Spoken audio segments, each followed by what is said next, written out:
همولک آگادارن که دوی هفته 2017 امانگه آگادار کردن که رودا که کشتن هیا بنای روژین سفر مصطفى تمن 16 سال و تابی نوحی بنارتی لگرک خباد لشاری سوران پاش ام آگادار کنوا اما کو برابرتی برانگار بونوی تونوتی دیج افراتانی سوران که سکلای اما کراوت هوا و لکناکه بردامه تیمی که هاوبش لبرابرتی اما و برادرانی برابرتی آسایش ناشار سوران و کو یک تیم و کو یک گروه لسر کیسکمان ایش کرد تا خوشبختانه بشن خونی کی زور پیشمرگ آسا کمتر ل 72 کارجمر تومدباری سرکی و بکر و بکوی راستقینه روژین آشکار کرد.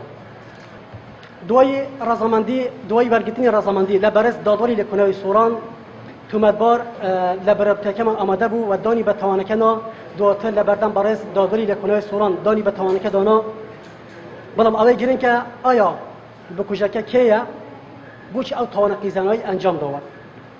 ناو سیانی تومدبار به پی حروف ابجدی دال میم الف کتکات باوک روژینه کتکات مام روژین و خزانداره 30 ساله پیشه پلیسی هاتوچال سورا است به پی ماده 406 لیاسای سزادان عراقی را گیراوه و به پی مرور زمان همو کیسکه مجرای قانونی خوی ورده گیرتن و همو رکار یاسایکان گیراو تبر و بردام دویتن تا اوکاته که به سزای عادلانه و به سزای یاسای خوی دکاتنه.